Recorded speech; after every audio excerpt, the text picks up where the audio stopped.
Welcome to Exposing the Hidden Reality. I'm Annette, career reinvention coach and caffeine-powered human. And I'm Sandra, women's life and leadership coach. I bring the woo to our conversations. And this is the podcast where we call out all the unspoken stuff, biases, outdated expectations, and all the things women navigate in work and in life. Yes. We bring to light what we see happening. Smart, capable women stuck in the same patterns because no one really talks about what's going on. We'll bring some difficult truths. Welcome, insightful experts. And sprinkle in a little chaos and fun. It wouldn't be us if we didn't, right? It's true. So whether you're walking the dog or tuning in during your commute, we're glad you're here.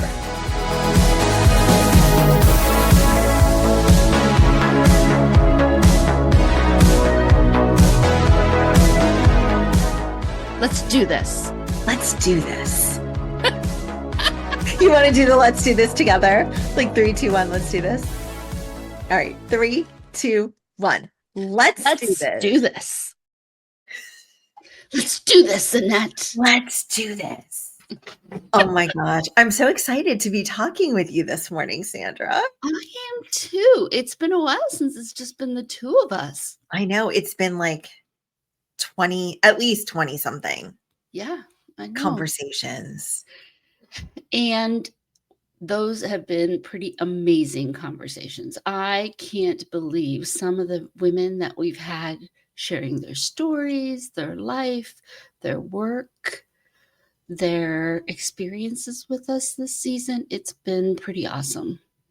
Oh my gosh, it's been amazing. And I love the way in which they freely share their experiences so that we can learn from them or maybe just see ourselves in their story. Yeah. And we have seen ourselves, right? Mm-hmm. So many synchronicities and common experiences that we've shared. I'm thinking specifically of Sherry Bergeron, who talked about fertility and, the impact that career has on our choice to become a mother and the impact on becoming a mother of choosing to stay in our careers.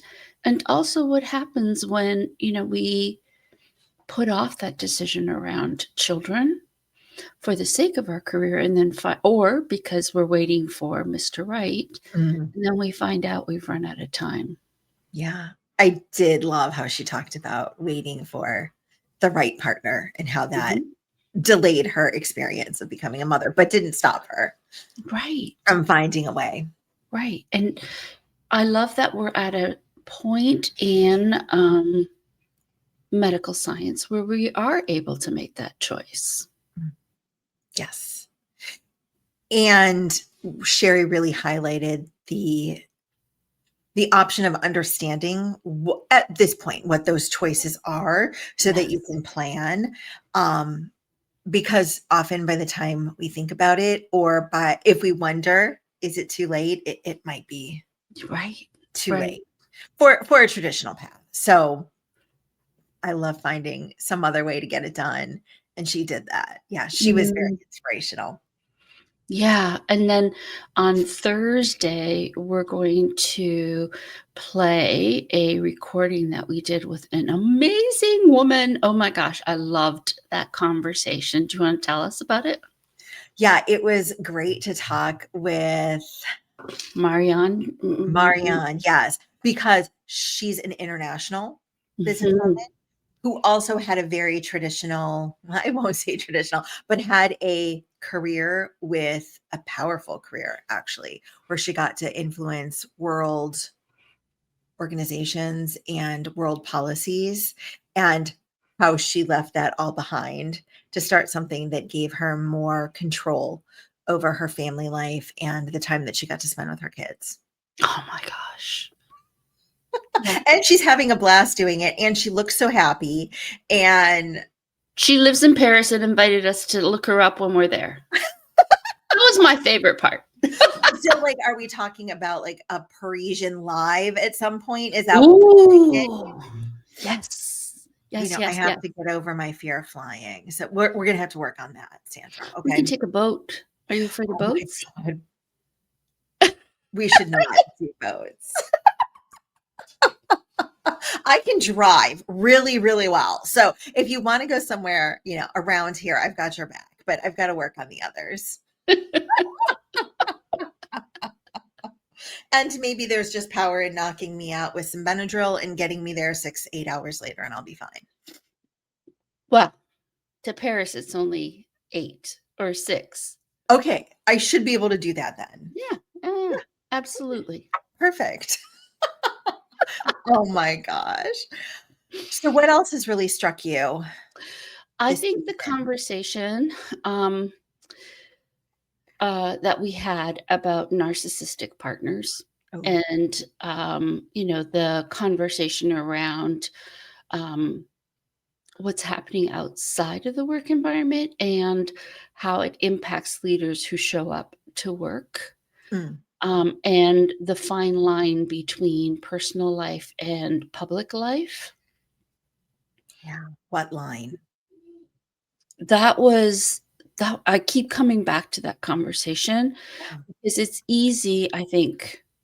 Well, easy is not the right word, but I think from a corporate perspective, one could say, well, what happens outside of work is really not our responsibility. Right. Um, and yet, how can it not be when it has such huge economic impacts? And it impacts the effectiveness and the mental state of the people who are in your organization. Yeah. I don't mean it from the perspective of wanting to legislate them or to impede their ability to manage their own lives, but just to get them support and to acknowledge the difficulties. So, such a powerful, powerful conversation we had. And I think it highlights the fact that we can watch out for each other. So if you Yes. notice, a favorite coworker acting differently or maybe not quite themselves, Yes. inquiring in a non-intrusive way, but saying, "Hey, I've noticed that you are not, I don't know, whatever the behavior is that you're noticing." And then saying, "Is there anything I can do to support you? Or is there anything you need from me?" Um, because I agree with you. It's this line that we feel like we shouldn't cross, but sometimes work is the only escape Yes. somebody that is struggling or in an abusive relationship has, that's truly a safe place. So let's try and remember that. And it doesn't always have to be from a leadership position, right? This could be from Right. a peer or colleague position. So yeah, I think we have a responsibility to take care of each other, Yeah. even if it doesn't fall under our job description or that person's not our best friend. And I think so. For those who are listening and catching the replay, the interview that we're talking about was with Marisol James. Episode 15. Yes, and it was such a powerful conversation for me because one of the things that Marisol pointed out was that you know just this balance between keeping the workplace safe, keeping the person safe, Yeah. um, and yeah, checking in on each other, and also the economic impact that it has when when we don't take care of each other, right? I Mm, mean, she was talking about policies and decision making and lost productivity and the shame. In particular, for me, it was the conversation around shame. yeah. The shame that leaders feel when they feel like, oh, I shouldn't have fallen into this trap. The shame of being in the trap, and then the shame of having stayed um, and feeling like I should have gotten out earlier. So it's like it's a no-win situation. Hmm. Yeah. Yeah. She was very powerful. Yeah. Yeah. Because how amazing is it that she could actually come out of that shame and say, I'm just laying it all out there. I'm telling everybody my story so that they can see my story in others and maybe recognize, help someone else, or recognize the situation they're in themselves and find a different way. Yeah. Mhm. Which one stood out for you so far? I really loved talking to Katie and Maggie, our Yeah. first guests this season, because they were, first of all, hysterical. And second of all, I love to see younger women who already understand their worth, who aren't going to take any crap and are plowing this path forward where there probably isn't one already. Or maybe there's like a sign, but no path. And they're just going straight forward. And then along their journey, they found a way to include and help other women like themselves. Yeah. So I thought their conversation was just so good. And really, they were so good humored. It was so fun. Well, especially since they like showed up with like beautiful hair and beautiful makeup and beautifully dressed, professionally dressed. And Yeah. it was like what, 5 a.m. for them? Yeah.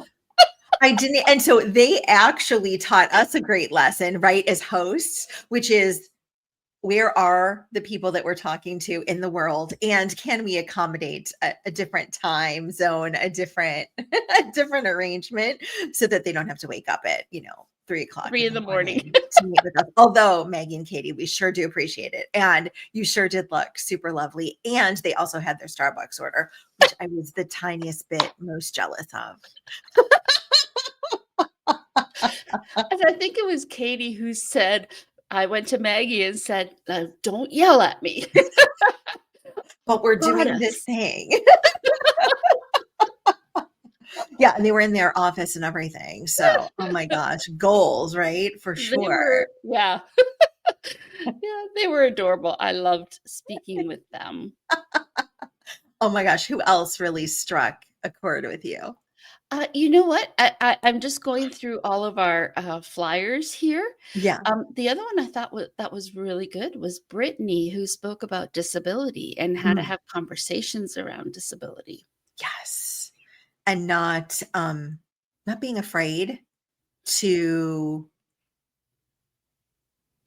ask a question, and then also not being afraid to step out and offer your help or offer what you can to understand.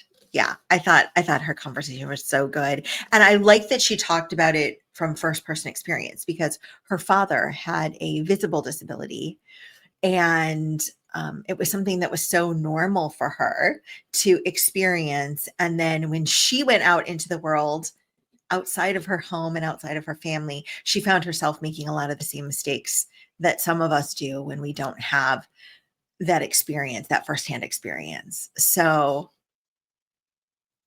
how human we are Yeah. when we encounter something new and we're not sure how to behave. Yeah. Mhm. Yeah. Yeah, she was great. And she was also traveling the Yes. world when we were talking to her. She was in South America, right? She was in And Costa Rica. Costa Yeah. Rica. Yeah. And she's like, my family is just like right off the screen there. So if something crazy happens, I'm just warning you. And you know what? That was the other thing that has struck me. Because I mean, we've known each other for a really long time. Mhm. And many of the guests that have appeared with us have known us for a really long time. Yes, yes, yes. Especially prior to Right. season 5, right? Right. They're all our friends. Let's Right. be honest.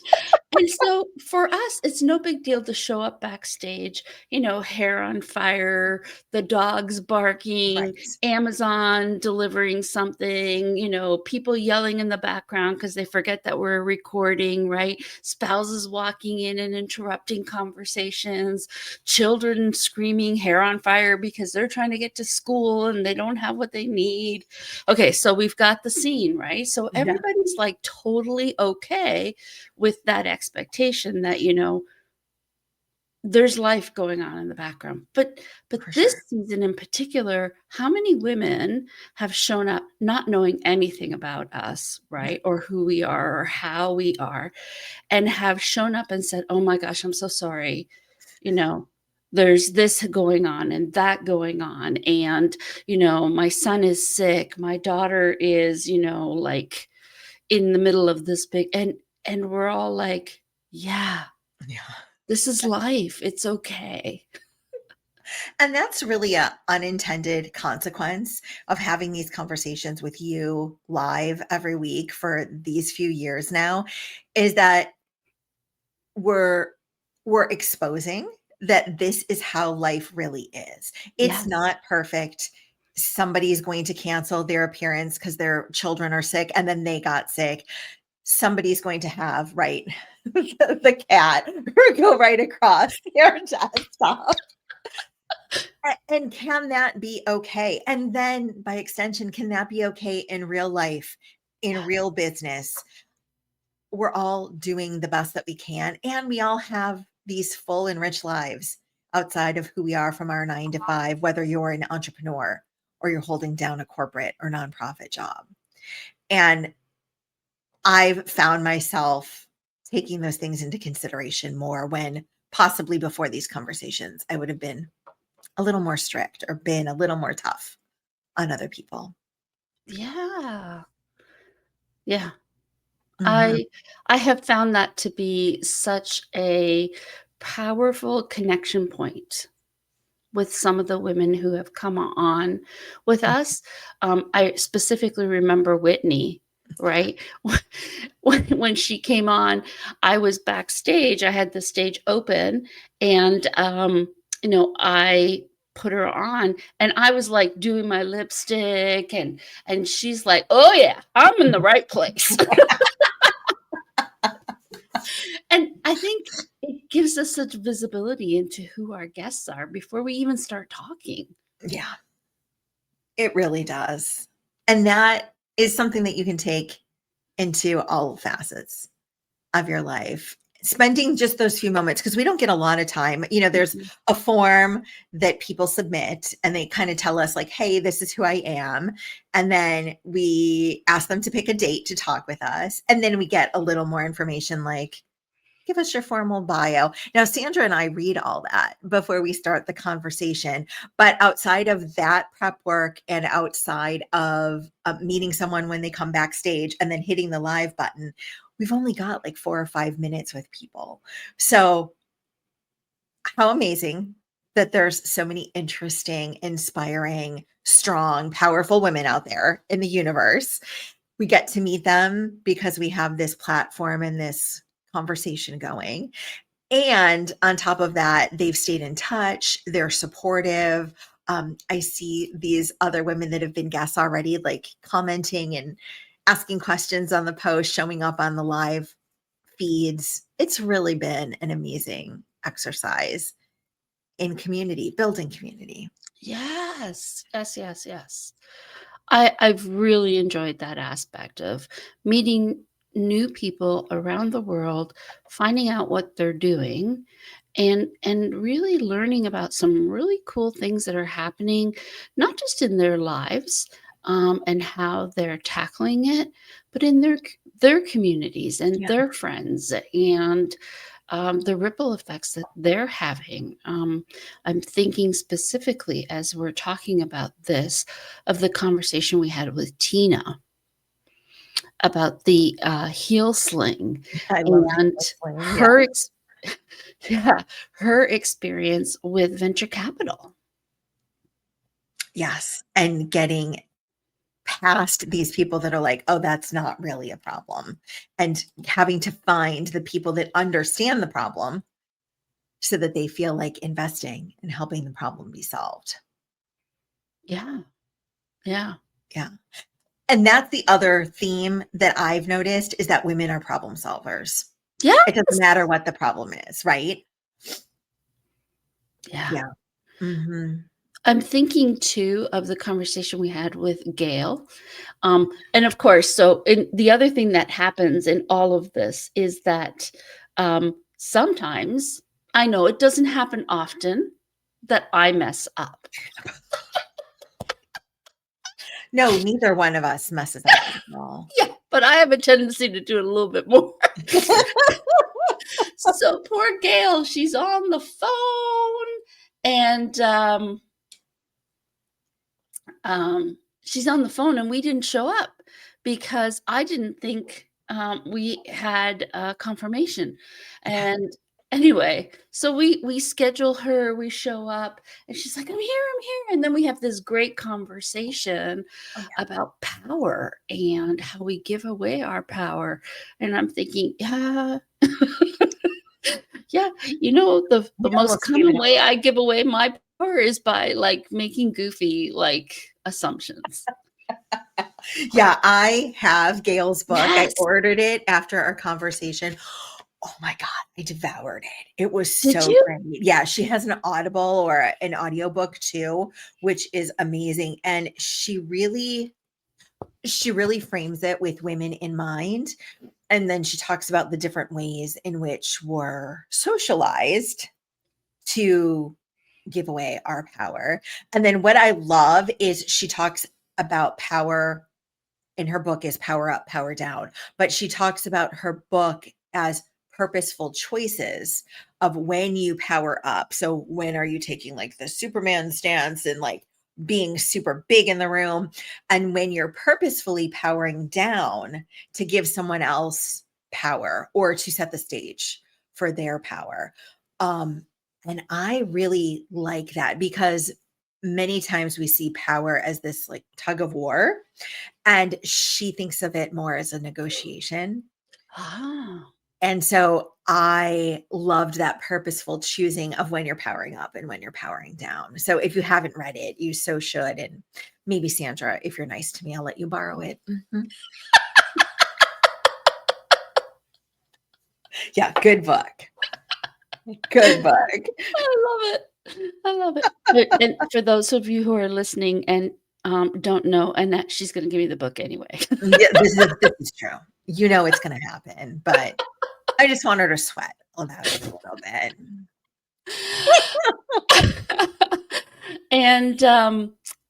And, speaking of books, we also talked with somebody who had written a chapter in a Mm, book, and, her chapter was about joy at work. Joy at Work, which also was so amazing. That was Gretchen.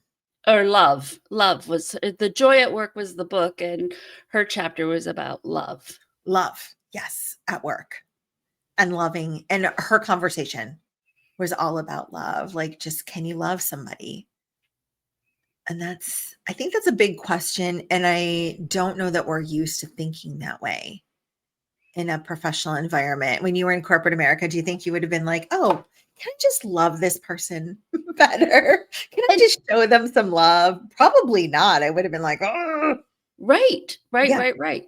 And yet, now on the other side, where I talk about woo all the time and I talk about love, and normally I talk about it in the perspective of grace, extending grace, yeah, sure. right? But it is a form of love, right? It's a form of um, seeing the person on the other side as a whole human, which I Mhm. think really has been the thread through a number of these conversations, whether we're talking about the conversation we had with Melissa Bachnight around finding a community where you can be yourself, or the conversation we talked about earlier with Marisol, where it's about, difficult things that are going on in other people's lives, and understanding that we're coming to the workplace with all of these things as part of our weight. Mhm. Can we, and again, the conversation we had with Brittany around disability, can we extend grace and love to those that we see in the world and we interact with all the time, even when people are angry or frustrated or are in breakdown? Can we see them for the whole human that they are? Mhm. Yeah. And even just a piece of that, right, would probably be more gracious than what we might have done before. Mm, yeah. And then we talked to some women that were very big on trusting themselves. Like Yes. Paula's conversation with us was all about trusting yourself, trusting your intuition, not ignoring that little voice that's talking to you because it knows. But how many times have we been told, "Oh, don't worry about that. That's not real. Don't worry about it." Yeah. And I also thought that Renee's conversation Yes. was about trusting yourself. So Renee was an expert that was running a challenge all through October about folks that are sober curious and want to investigate the role of alcohol in their lives. That's the message I got out of it, is you have everything you need inside of you. You can trust yourself and you can make a change if you want to. And you can find people that support that, even if that's not your friends or your family. Yeah, I think that the really powerful part of Renee's message is alcohol is just one way we numb. We Yeah. numb in so many different ways, whether it's through television, through video games, through food, through shopping, Yeah. through excessive work, right? Are we, and just investigating the motives behind our willingness to go there or our need to go there? Are we doing it because it's bringing us enjoyment? Are we doing it out of a sense of obligation? Are we doing it as a way to fit in? Or are we just doing it as a way to avoid those really uncomfortable feelings that come up when we have to sit with ourselves and think through what's going on here for us? So Yeah. we've had some incredible guests. And I feel like we just tipped the iceberg. Yeah. Yeah. Yeah. So another really exciting thing happened, Annette, last weekend or the weekend before. I don't remember. My brain is a bit of a fog. But what did we do for like 10 hours on a Friday?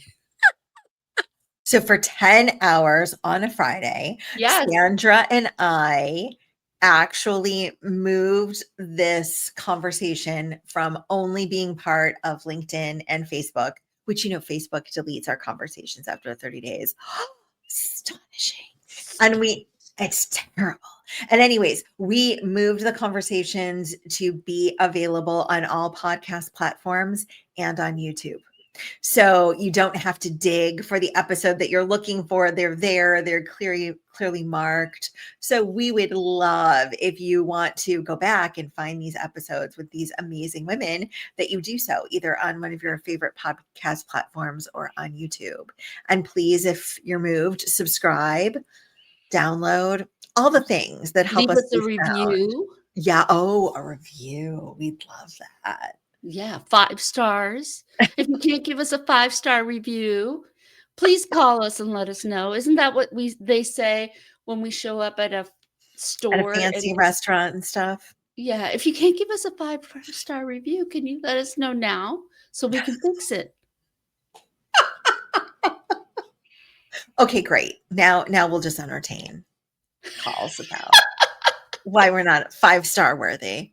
I don't know that my fragile, ego, which we talk about in the intro or the outro, I can't remember which one, can handle that, but we can try. Oh my gosh. And we also have a system set up for if you'd like to appear with us. So if you are thinking that you have a story that's worthy of sharing and you want to bring that story to these conversations, please go out to exposingthehiddenreality.com. Because we have a website now. I know we do have a website too, /apply. And I'll go ahead and put that in the chat so that people can find us. Yes. So exciting. Yeah. So if you can't give us a 5-star review, please complete the application process and come online and have a conversation with us and let us know how we can fix this. I love that you're so open. Oh, absolutely. Absolutely. I love it. You're the best. No, you're the best. Oh, no, you're the best. You know who's the best? Who? Our listeners. That's true. I The agree with women who come on and talk to us about it, the women who expose what's happening in their lives, good and bad, that. or Mhm. just happening, regardless of whether they're good or bad. Yeah. And, it's easy to say we're building community. It's much harder to do, but I believe that having a place where we can say what is happening in our lives and how we're experiencing it is so vital to knowing that we're not out here by ourselves dealing with this situation.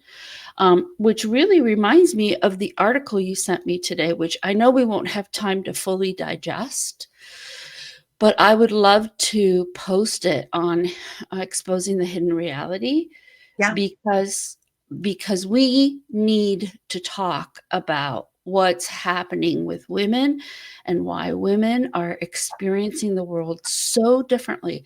And it's easy to say women. Like, look, not all women are the same, right? We're not homogenous. No, not And by any means. and there's so much variability around life experienced as a woman, which is why it's so important to actually open the dialogue around this is how I experience it. And here's something that matters to me. And here's this other part that I think is important for us to talk about. Because even if it's not happening to me personally, it's happening to women we know. And Yeah. so this article that you shared with us, I know you're going to put the link up there. I am. I'll put it in there now. No, because I want to open the floor so you can talk about what the article was about. Yeah. I found this article a couple of weeks ago, and I've been sitting on it because it's not a great news story, but I think that it's something we need to talk about in general. So there it is. It's in the chat. It's the Women in Tech study. I think this is the second year that they've done this. And it's Acronis. I don't know this company, so excuse me for my ignorance there. But they did some research on women in tech. And honestly, if you open this link, you only need to go to page 2. You don't have to stop anywhere else because they share their findings there. And that's the part that I think stopped both Sandra and me in our tracks. So this company talks about the experience of women in tech.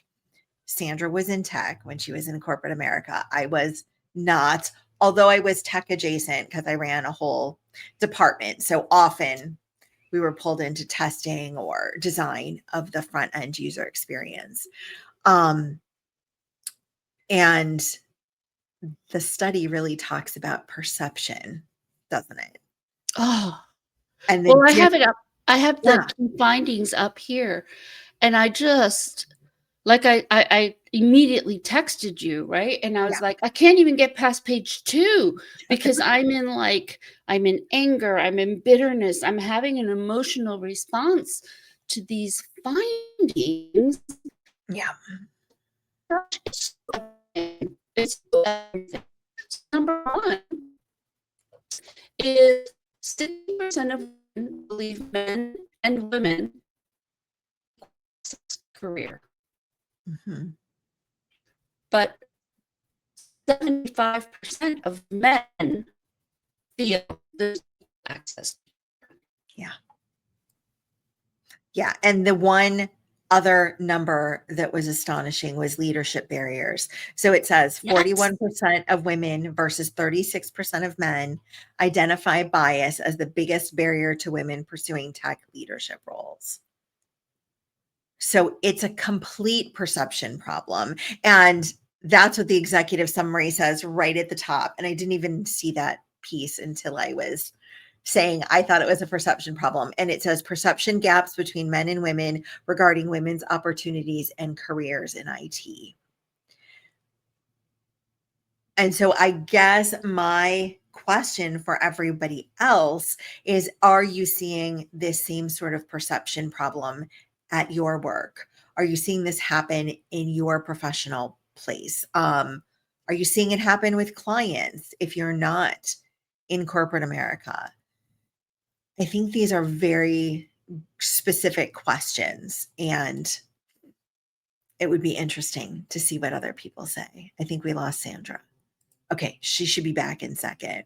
And then the other piece that was really, really astonishing is long hours in career advancement.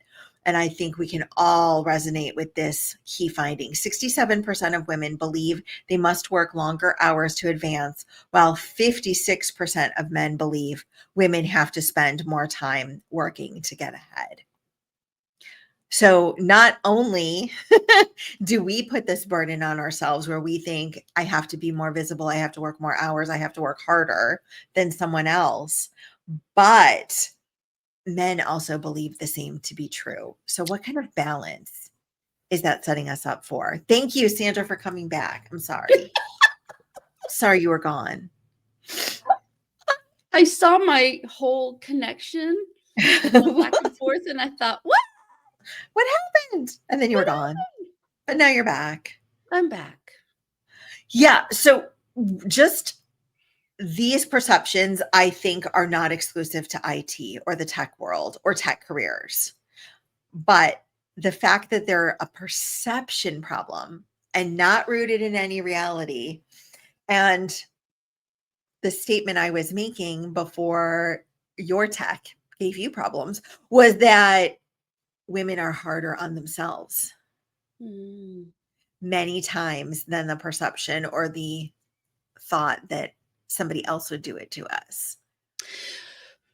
Yeah, I'm intrigued because perception often is reality. And what Correct. intrigued me the most about this was that women and men see the world very differently because we see the bias and we experience the bias. Right. And men don't see it because they're not experiencing it. And so there's this tendency to say, because I'm not seeing it, because I'm not experiencing it, it must not be there. And the reality is very different for others. Yeah. I do see it. I do experience it. It is there. And the key findings are saying to me that we understand that we experience it. We know it's going to happen, and we're defensively overcompensating. Yes. Yes. Yeah. All of that. Yeah. I mean, the long hours part. Oh. Gender bias perception, 41% of women versus 33% of men cite bias and stereotypes as the main barrier keeping women from starting cybersecurity careers. So that bias actually is holding us back from even taking that first step. So true. Yeah. Yeah. And I have not read through everything. I don't know if they recommend solutions in here. So I'm digging to this a little bit later today as well. But it's wild. It is. And I think it just points to why these conversations are so necessary. Yeah. One, so that you can feel a sense of camaraderie. I'm not the only one out here. But two, to continue to raise the point that life is experienced differently by different people. And just because you're not experiencing it doesn't mean it's not valid. It doesn't mean it doesn't exist. Right. It just means you're not part of the group that's experiencing this issue. And being aware of it is important.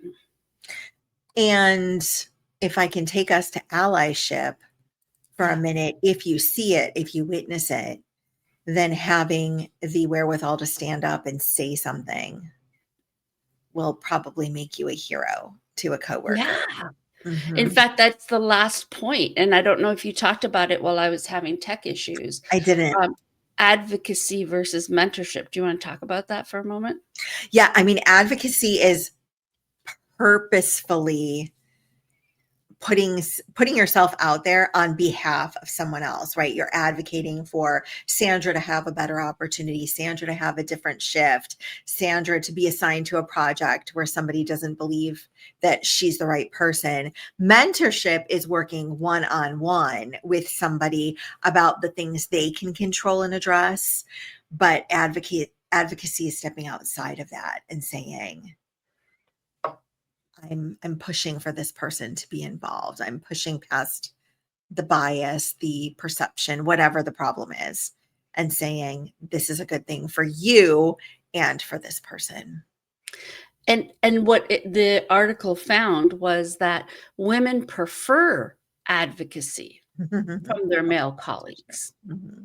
Yeah. 43% over mentorship, which only got 17%. But men are more strongly in favor of mentoring women than they are about advocating for women. Yeah. And Amanda commented here too. Self-advocacy. Yes. Yes. Self-advocacy is very helpful, very powerful. Sometimes you're not in the room. Yes. To advocate for yourself. And that's when an ally's advocacy is so important. So I think, Sandra, this is pointing out a huge gap, as we have not had the chance to hear from men when it comes to mentorship, sponsorship, allyship, advocacy in the career place. So please, if you're listening, or ladies, if you want to get your friend, partner, significant other involved, we would love to hear what that looks like and what is that hesitancy for men to advocate for women in the professional workplace. So Amanda's saying that when men are advocating for women, it forces them to look at themselves as part of the problem, which is why we need to advocate. Yes. I've also heard and read, and I can't remember where I read it, that men are often, when they advocate on behalf of another group, women in this case, that they often face the same biases that women face, right, for speaking up. Interesting. Yeah. Yeah, yes. Again, all the more reason why this conversation, these tough conversations are so necessary. I really do agree. Sandra, Well, I feel like there's nothing left for us to say. Well, and we've been talking for 42 minutes. We could talk. I know that you and I could talk for like 12 hours and still not run out of things to talk about. But I think you're right. But we're gonna spare all of you from that. Yes. And patriarchy, the fear of looking weak. Yeah, Amanda. Amanda is such a great resource. Amanda needs to come back. She does and need talk to come with us again. Yeah, I would love that. Amanda will be sending you information later. All right. Thank you, everybody, for joining us. We are so happy that you're here talking with us or listening to every week to us talk. We hope that you are getting something good out of it. And please, we welcome you to be one of our conversationalists and to continue to support bringing these thought leaders to you by following along, subscribing, and, as Sandra would ask, leaving a positive review. A 5-star review. A 5-star review. Thank you, everybody. Make it a good day. Make it a good day. Bye. I'm getting there to push the button. Hit the button. We're eternally podcasting. I feel like we are some weeks. Oh my gosh. Oh my gosh. Real.